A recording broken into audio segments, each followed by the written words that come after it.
مخبل محترم وزیر اعلیٰ تا مونږ د هغې په حلقه کې ولاړ یو، مونږ د هغه په کنسټیټوینسي کې ولاړ یو، د هغه دلته ووټر موجود دی، د هغه دلته ورکر موجود دی، د هغه دلته ایم پی اے موجود دی، د هغه دلته ایم این اے موجود دی، دا دغه ایسټس دي. زه افسوس کوم چې وزیر اعلیٰ صاحب که تاسو ته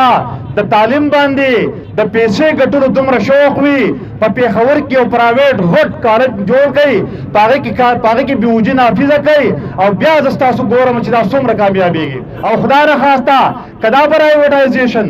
دا بربادي، دا د تعلیم سوداګري، دا د تعلیم دکانداري زمونږ په تعلیمي ادارو کې راله، د غریب بچی به سبق ونه وی، د ده نه به دهشتګرد جوړ شي، د ده نه به بېروزګاره جوړ شي، د ده نه لوفر او لپنګه جوړ شي.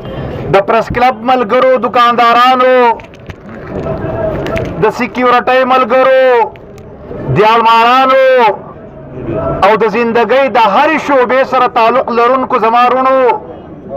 یقیناً ستاسو په ذهن کې به دا سوال پیدا کېږي چې نن په مټه کې د دې بازار دې چوک ته د پروفیسران ولې راوتي دي چې تورې پټۍ یې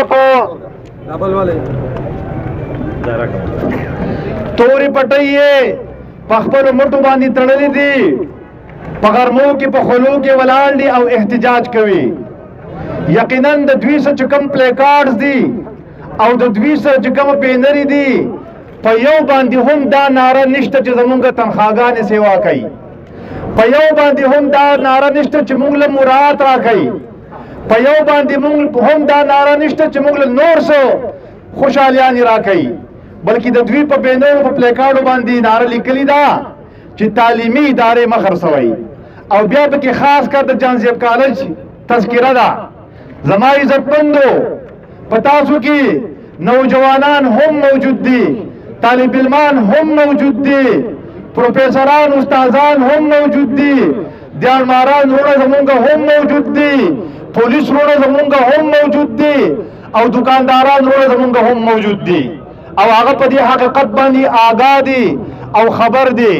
چې کله سرکاري سکول ته یا سرکاري کالج ته د هغه بچی ځي نو په کال کې به زیات نه زیات چېرته 2000 یا 3000 روپۍ فیس غواړي، او ښه په خوشحالۍ سره او ښه په امن سره هغه تعلیم حاصل کړي، او د سواد په دې ضلع کې دننه 14م پاس کړي، او الله تعالی ورله بهترینه نوکري ورکړي. او دا په موږ باندې د خپل رب او د خپل وطن احسان دی. تاسو به د دې حقیقت نه هم ډېر ښه خبر یئ چې په 1952 کې د ملکنډ ډویژن نه د سوات نه د ټولې صوبې د یو بهترین تعلیمي ادارې بنیاد ښودل شوی و چې والي سوات ښودی و، او هغې ته جانزیب کالج ویلی شي. او دې جانزیب کالج په سوونو نه، په زرګونو نه، په لکونو داسې طالب علمان تیار کړي دي چې ستاسو دا وطن چلی. په دې کې ډي سي شته، په دې کې اے سي شته، په دې کې میجران، جرنلان، کرنیلان شته، په دې کې پروفیسران شته، په دې کې ډاکټران شته، په دې کې استادان شته. او تاسو په قسم سره د هغه خوا نه لاړ شئ، تپوس ترې وکئ چې 14 کاله تعلیم 14م جماعت تا کله پاس کولو ستا په جانزیب کالج کې، د مټې په کالج کې، د ګل آباد په کالج کې، د خانپور په کالج کې، د مدین په کالج کې ستا څومره خرچه شوې ده. دا یو حقیقت دی زما ورونو. دویم حقیقت دا دی چې ډېر د افسوس مقام دی، او که 1000 ځله په دې باندې افسوس وکړی شي او اوښکې پې توی شي نو بیا هم کمې دي چې زمونږ موجوده حکومت د دغه جانزیب کالج د پرایویټایز کولو، د خرڅولو، د هغې د نجکارۍ فیصله کړې ده. دا فیصله روانه ده، او د حکومت کوشش دا دی چې د غریب دې زوی ته، د دیالمار دې زوی ته، د دکاندار دې بچي ته، د پروفیسر او استاد دې بچي ته، او د پولیس سپایي دې بچي ته چې دا مفت تعلیم ملاویږي چې دا پې موږ په پیسو باندې خرڅ کړو. او دا پیسې د حکومت په خزانه کې جمع شي، او زمونږ سیاستدانان او زمونږ بیوروکرات په هغې باندې مرضي او چرچې وکړي. د امریکې او د برطانیې چکرې پې ولګوي په ایسي کمرو کې، هغه چې کومه دی خپل دفترونه آباد کړي، خپلې بنګلې او خپل ګاډې والي. زما عزتمندو د حکومت ذمہ داری داوی د فلاحی ریاست ذمہ داری داوی د اسلامی ریاست ذمہ داری داوی چې دا به قوم ته دا به د قوم بچی ته او د قوم غریب ته مفت تعلیم ورکوي او دا زمونږ د دین زمونږ د مذهب او زمونږ د انسانیت تقاضا ده. د افسوس خبره ده چې حکومت د دې مخکې په هیلث باندې وار وکړو.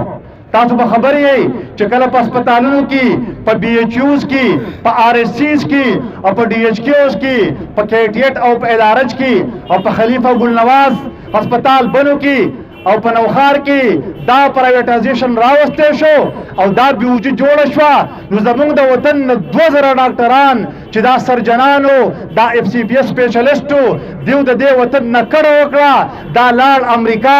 برطانیا استرالیا او د یورپ نور ملکونه آباد کړل. او خدای نه خواسته کدا پرایویټایزیشن دا بربادی دا د تعلیم سوداګری دا د تعلیم دکانداری زمونږ په تعلیمي ادارو کې رااله د غریب بچی به سبق ونه وي د دنه به دهشتګرد جوړ شي د دنه به بېروزګاره جوړ شي د دنه لوفر او لپنګا جوړ شي. د دغه مقصد دپاره نن پروفیسر خپل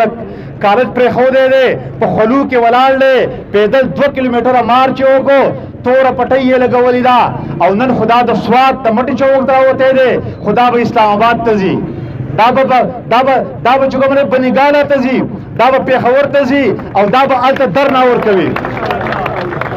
خپل محترم وزیر اعلی ته مونږ د هغې په حلقه کې ولاړ یو مونږ د هغه په کنسټیټوینسي کې ولاړ یو د هغه دلته ووټر موجود دی د هغه دلته ورکر موجود دی د هغه دلته ایم پی ای موجود دی د هغه دلته ایم این ای موجود دی دا دغه ایسټس دي. زه افسوس کوم چې وزیر اعلی صاحب که تاسو ته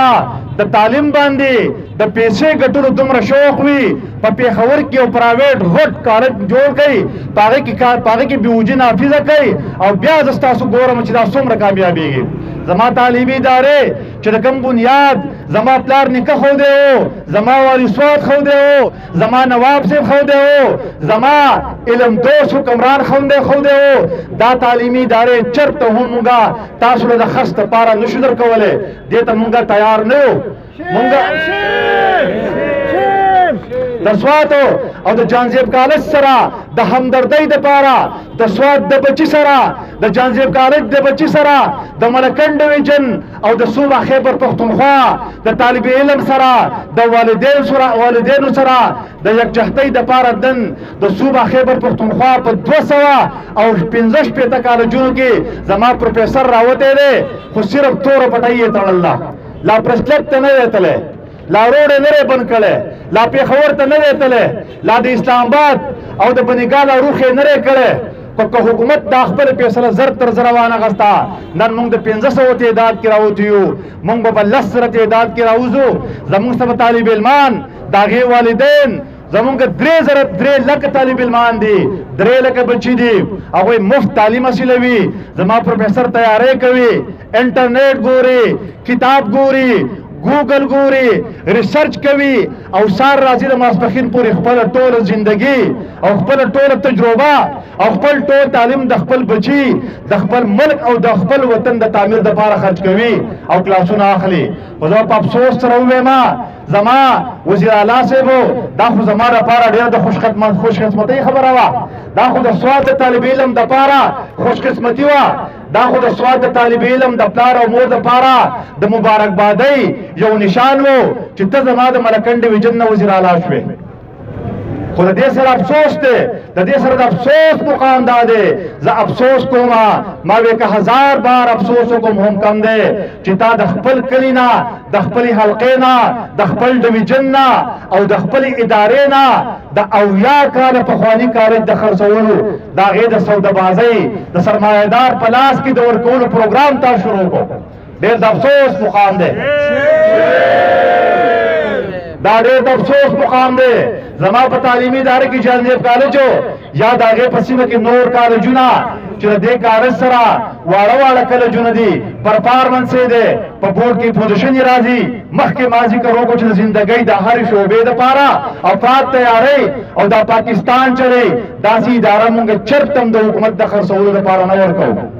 زما د هایر ایجوکیشن سیکټري صاحب د سوال دی، هغه هم د دې خاورې پیداوار دی چې ان شاء الله زه امید ساتم چې زما د سواد په بچي، زما د ملکنډ ویجن په بچي باندې به ته هم د تعلیم دروازې بندې نه کې. زما دا امید ده ان شاء الله. خو د دې سره خپل بچی ته، دغه والدینو ته، خپل دکاندارانو ورونو ته، خپل مزدورانو ورونو ته،